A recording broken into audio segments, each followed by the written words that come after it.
Hey there gamers, welcome back to the Board Game Co channel, and today we have a preview of Champions of Wind and Fire. Hey there gamers, it's Professor Meg here, and welcome back to the Board Game Co channel. Today we have a preview of Champions of Wind and Fire. Thank you to ID Venture for sponsoring this video. You can check out the Kickstarter link down below for everything that they have planned because this is an upcoming crowdfunding campaign.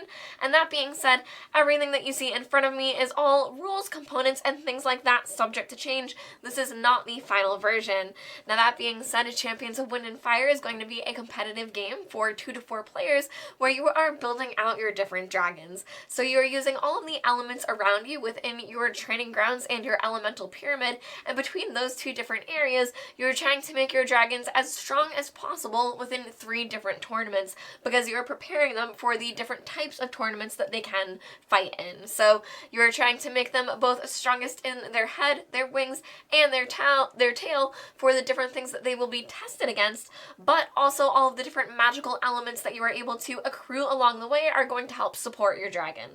Now, what you see in front of you is actually 2 different play states. The game is played over 3 different phases. One of them is going to be the dragon training phase, which is when the majority of the gameplay is going to take place as you are building up your different dragons. Now, once a certain trigger happens, you will enter final preparations, in which case you are able to do a few final things before you enter into the tournament phase. Then all of the dragons are going to compete in 5 different tournaments, and they're going to use their 3 different body parts available to them for those 5 different tournaments, meaning their head, their wings, and their tails, and depending on what is tested, those are the values that they are going to be able to contribute for each of those tournaments. Now after that, whatever player has the most points wins between all the different tournaments, because that means that their dragon was the most successful overall. Now the training phase is going to be incredibly important for all players. It's what's going to shape how well you are going to do in all of the tournaments, and ultimately whether you are able to win or not. Now during this training phase, you are going to be making your dragons stronger and stronger within a few different ways. You are able to take them to the training grounds board, and you're going to work within that to get different things that you'll be able to unlock, but you also have an elemental pyramid that you are able to tap into, and that's what's going to actually give you those upgrades for the different body parts that you're trying to upgrade. So taking a look at this side, this would be a player at the beginning of the game. You would start off with your empty elemental pyramid, and you would also have your training grounds here where you can see that there are magical crystals placed all throughout your board. You can also see that your dragon has different values for their body parts, and right now they're currently all 1, starting you off for the game. Now you have 3 private tournaments that you are going to know at the beginning of the game, as well as your player color in D20s, and a starting trainer card as well. So that's everything that players are going to start off with at the beginning of the game, and then players are going to play rounds where they are drafting these dice. So you're going to roll dice depending on the number of players, and then you're going to divvy them out. So the player that is going, the active player is going to be able to choose which dice go where and what ones they choose to pair together. So it would actually go like this in a 4-player game.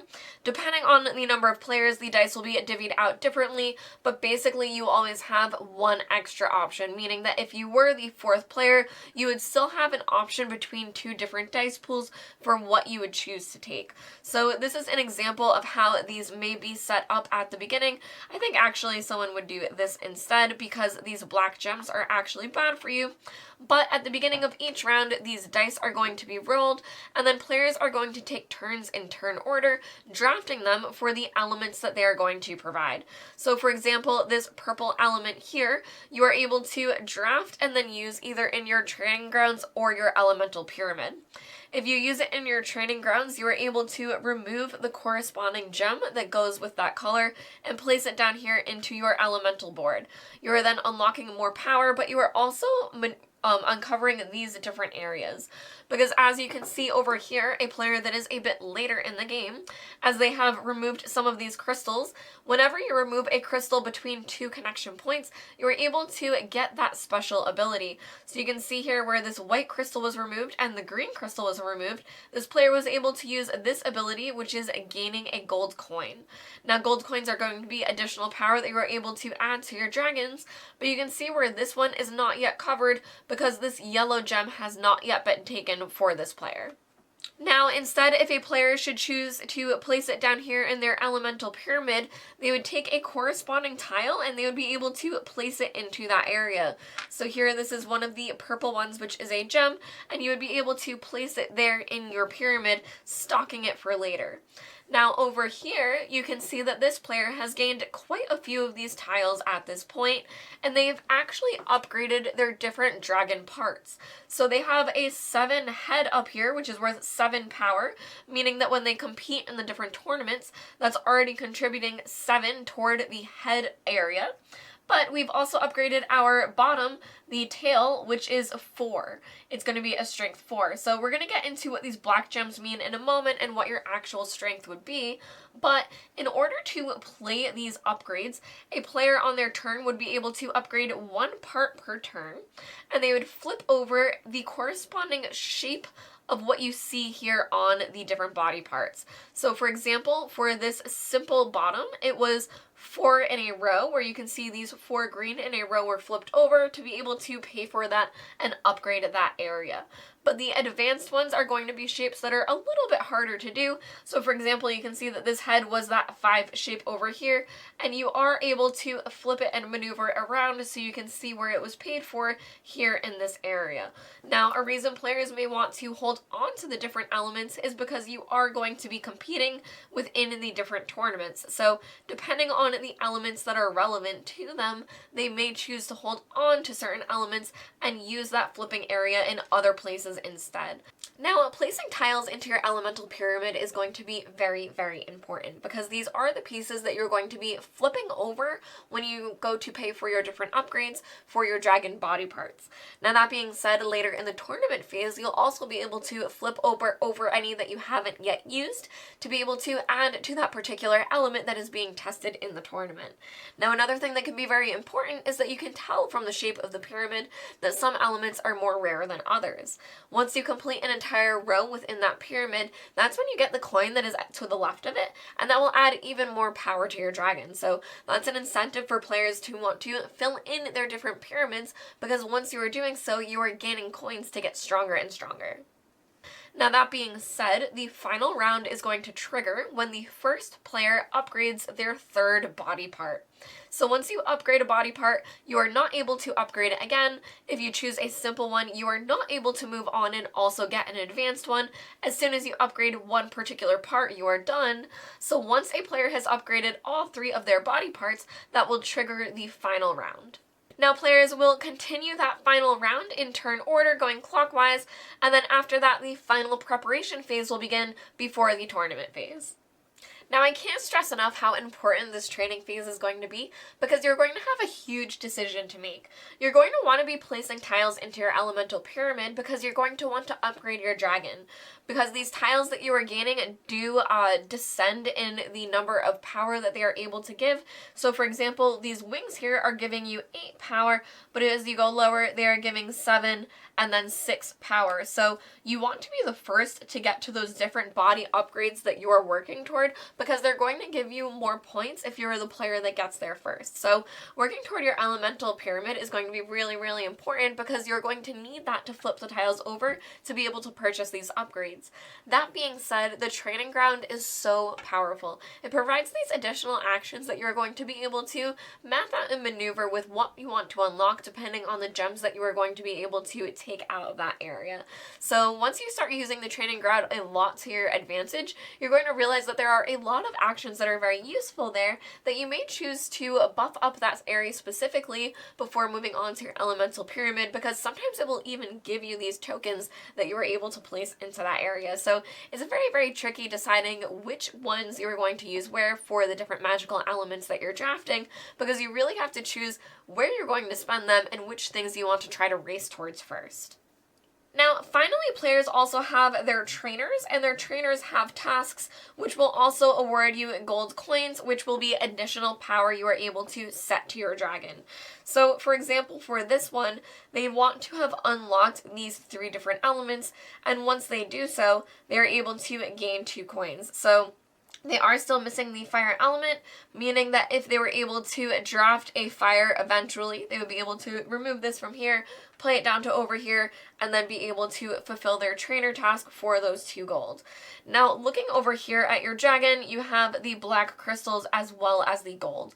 When you are taking black crystals, they will move around the game, but they will end up landing on your dragon being negative power for them. So if you have 2 here on your board, you are able to discard them to draw an action card, and then you are able to place them onto your dragon. But that being said, there are some action cards that will actually remove them for you as well. But when they are on your dragon, they will reduce your power by the number of crystals there, but coins will also increase your power by the number of crystals there. So looking at our tail here, it's worth 4 power. It has 2 coins as well as 2 black crystals, which would even each other out, meaning that this one would stay at a 4 for our tail. Now, finally, there are also training action cards. So during the training phase, players are able to gain these action cards primarily from their training grounds, and they're going to be able to augment the game for you as well. So that deck is going to be here, and you also see that there's a deck over here which is for advanced mode, and these are cards that you're going to be able to gain that you will be able to play during the tournament phase. But taking a look here at our training phase cards, an example would be remove 1 black crystal. So there's an example of where you would be taking black crystals away from your dragon. Another one here is gain 1 gold. Again, kind of doing the opposite, where your dragon would be able to be more powerful instead. And another example here that you would be able to do is all other players get 1 black crystal and place it on their dragon board. So that's something that's really detrimental, especially when you're playing in a higher player count game, that you're able to play this against your opponents. Now, the training phase is going to go over round, as I said, until one player finally upgrades their dragon with all 3 body parts. Once all 3 of those body parts are upgraded, then the final round will happen for the training phase, and then the final preparation phase will start. So during this phase, it's going to be multiple rounds of making sure specific things happen that you are able to do before you enter into the tournament phase. So I am going to go over through them, but just so that you know, if you weren't able to do everything during the training phase, you do still have this phase that will walk you through the different rounds of what you're supposed to be able to do before you enter into the tournament on your best wings forward. Alright, so during round 1 of the preparation phase is when players would be able to remove their black crystals. If they do have 2 black crystals up here on their player board, they are able to remove them and place them onto their dragon to draw an action card. Now, any of those action cards, if they are applicable and able to be played during this final preparation phase, you are able to do so. For example, the gain 1 gold that I showed you, but there are some that could augment the game that you are not able to play during this phase. Another thing that players are still able to do is finish their trainer tasks. So if you did hit a point where you're able to do this, you're able to do that now. Another thing that players are able to do is upgrade their dragon body parts if they haven't upgraded those particular parts. So looking at this player here where they did not yet upgrade their wings, they would be able to do so. However, they would still need the tiles required to be able to make that happen. So for example, looking at our board here, we don't have anything where the wings would be able to happen, but if we were able to do a couple other things that could get us perhaps some more tiles, we would be able to figure that out. Finally, during round 3, players are going to set the power level for each of their body parts for their particular dragons. So again, taking a look at our dragon over here, our head is currently a 7 power -1 because of the black crystal, so that would be a 6, meaning that we would take our green d20 and put it to the 6 to show over here that that is our current strength for our head. Now, we would also move on to our wings. Again, we'll pretend that we did not upgrade these at all and we weren't able to, so this would currently only be a strength of 2 because we have a gold coin on there plus its power level. Now, that might sound bad, but where we're trying in the other areas, we might do okay. And again, we're doing this kind of mid-game, so you would be a bit stronger at this point and have a bit more coins out. Now, finally, we would take a look at our tail, and it is currently a 4 +2 -2, meaning that it would be at a 4 total. So our tail over here, we would set to a 4, and then after that, all other players would also set their dice to their current strengths. Now, the tournament phase is going to change a little bit depending on the number of players.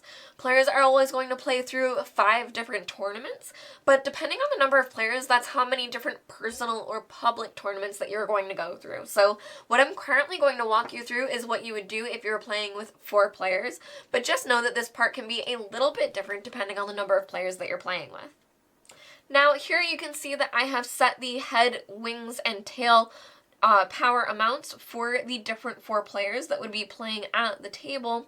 And that being said, the active player of this phase is going to be whoever has the lowest sum of all of their different body parts. So that player, whoever is technically the weakest going into the tournament phase, is going to be able to first select from the public tournaments which one is going to be the one used. So they are able to select that and put it aside before players will first play through personal tournaments. So they would be able to take a look here, see what they think they're strongest in, both between the body part that is being tested, as well as what elements they're able to contribute when that is happening, and they would put that aside to be the final tournament that the players would play through. Then, starting with the active player, they would choose from their own tournaments and have that be the tournament that everyone is currently being tested on. So, for example, if it was this player here, they might choose to play this particular tournament here, where currently in this area, these 3 are tied for 4 power, and the red player only has 3. Now, if we are pretending that this is the green player here and they have the 4 power, they do have 3 other tiles that they are able to flip over to add to this current round. So that would instead give them a 7, hoping that they would be able to be the victor of this particular tournament. Now, after that, players are going to each be able to select one of their personal tournaments, and all of those will be played before the final public tournament. Now, when you are playing in these tournaments, you are trying to win these cups up here, and whoever comes in first place is going to gain the larger blue cup, which is going to represent 4 points for you at the end of the game. If anyone ties, you'll both split it, and then after that, the second place player is also going to be able to be rewarded a cup. So these cups are only worth 2 points instead at the end of the game, but they're still worth something, and coming in second place isn't bad. So players are going to be trying to win either the first or second place cups for all of these different 5 tournaments that you will play through, and then after that you will add up however many points that is for each player at the end of the game and see who wins. Now, the advanced mode of this game is going to add a few different things, but one of them is going to be cards that you are able to play during this tournament phase. So to give you an example of what some of those cards might look like, here we have after awarding cups. So this is when after you are done awarding the cups out, up to 2 times exchange 1 purple tile for any other element. So that's when you would be able to exchange purple for other elements, hopefully setting you up for a future round. Another example would be upon revealing power. So this is when you are showing off your power, because when you are playing this in the advanced mode, you are able to secretly set your power and not show how many elements you are adding, as well as how many coins you are contributing toward your current power for that tournament. So for this one, upon revealing power, ignore 1 black crystal in the current tournament, meaning that you would be even stronger within that current tournament. Another card available is transfer up to 2 black crystals to another body part of your dragon before power selection. So this is one when you know what tournament is going to be happening, but before you select your power and what you're choosing to contribute for that particular tournament, you are able to transfer 2 black cubes, perhaps moving them off of the body part that you are currently trying to test in the current tournament. Overall, in Champions of Wind and Fire, because there are these very different phases, you kind of feel like you're going through a journey with your dragon. You have your training phase where you are so focused on these different elements and what you are trying to build up, all for it to finally hit the final preparation phase where you just do everything you can before sending your dragon off into the tournaments to see how well they can perform. So a lot of the game is going to be what you are able to build up in the beginning to be satisfied with what you are able to accomplish by the end of the game. Now, as I said, there is an advanced mode, so there are all different rules that can be added to the game once you're more familiar with it to add an even higher level of strategy. But that being said, between the 2 different player boards that you are working with, the elements are really beautiful and can be very engaging with what you are choosing to do and how you build out your board and the puzzle of the different body parts that you want to upgrade. Another huge part of the game is going to be the dice drafting, that it's going to keep all players engaged round over round, because you are going to be setting these up, both some of them with multiple dice dice, and within each of the dice, some of them will be providing multiple elements. So that's going to be another decision point where players are really going to have a tricky time not only deciding what they're going to take for themselves, but what they're leaving for other players, because you don't want to leave anything too good for other players to have access to. Overall, Champions of Wind and Fire is going to be a game for players that really enjoy drafting, set collection, or just the pacing of being able to work up something to then send it off into a completely different game phase to see what it turns into later. As I said, if you'd like to check out everything that they have planned, you can check out the Kickstarter link down below. Thank you to ID Venture for sponsoring this video. I've been Professor Meg, and thank you all for watching this preview on the Board Game Co channel. I'll see you next time. Bye!